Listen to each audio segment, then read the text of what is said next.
चक्रवात दितवा तेजी से दक्षिणी भारत के तटों की ओर बढ़ रहा है। श्रीलंका में तबाही मचाने के बाद भारत में इसे लेकर रेड अलर्ट जारी है। आपको बता दें, पड़ोसी देश श्रीलंका में इस तूफान से सैकड़ों लोगों की मौत हो गई है और कई लापता हैं। श्रीलंका के बाद अब ये चक्रवात दितवा भारत के दक्षिणी तट की ओर तेजी से बढ़ रहा है। ऐसे में श्रीलंका से ये चक्रवात दितवा भारत के दक्षिणी तटों की ओर पहुंच चुका है। मौसम विभाग के मुताबिक रविवार सुबह तक तमिलनाडु और आंध्र प्रदेश के तटों पर इसके पहुंचने की संभावना थी। इस तूफान से आंध्र प्रदेश, तमिलनाडु और पुडुचेरी सबसे ज्यादा प्रभावित होने वाले राज्य बताए जा रहे हैं। ताजा जानकारी के मुताबिक चक्रवात दितवा तमिलनाडु, पुडुचेरी और आंध्र प्रदेश के तटों के और करीब है। इस तूफान के प्रभाव की वजह से ही रेड अलर्ट जारी किया गया है।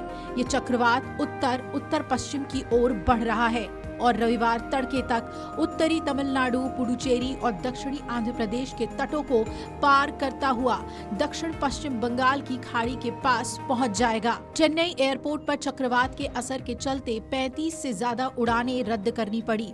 वहीं कई ट्रेनों के रूट और शेड्यूल पर भी असर पड़ा है। तमिलनाडु के रामनाथपुरम और नागापट्टिनम जिले सबसे ज्यादा प्रभावित बताए जा रहे हैं। चक्रवात के मद्देनजर रेल मंत्री अश्विनी वैष्णव ने शनिवार को रेल सेवाओं में न्यूनतम प्रावधान और यात्री सुरक्षा सुनिश्चित करने के लिए तैयारियों की समीक्षा की।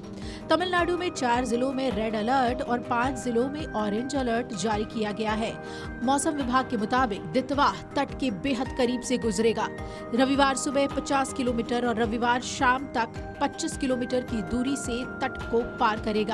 तूफान को लेकर मौसम विभाग ने बताया कि इसके उत्तर पश्चिम की ओर बढ़ने और 30 नवंबर की सुबह तक उत्तरी तमिलनाडु, पुडुचेरी और उससे सटे दक्षिणी आंध्र प्रदेश के तटों के पास दक्षिण पश्चिम बंगाल की खाड़ी तक पहुंचने की पूरी संभावना है।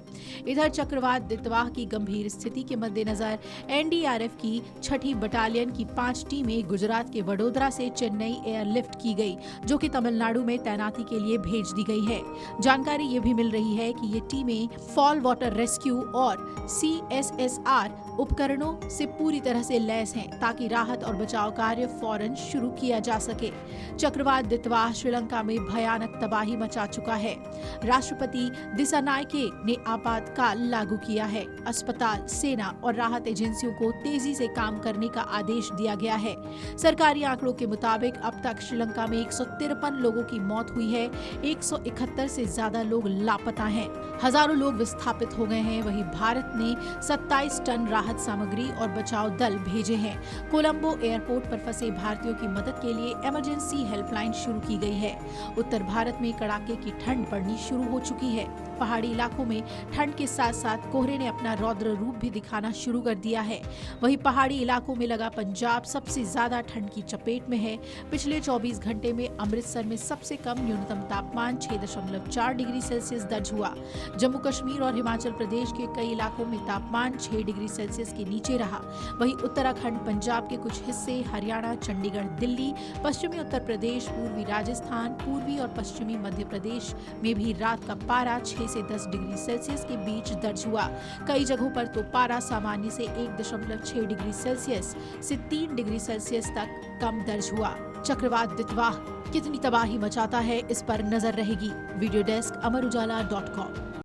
अगर आप ये वीडियो YouTube पर देख रहे हैं तो हमारे चैनल को सब्सक्राइब कर बेल आइकन दबाएं और Facebook पर देख रहे हैं तो हमारे पेज को लाइक करें।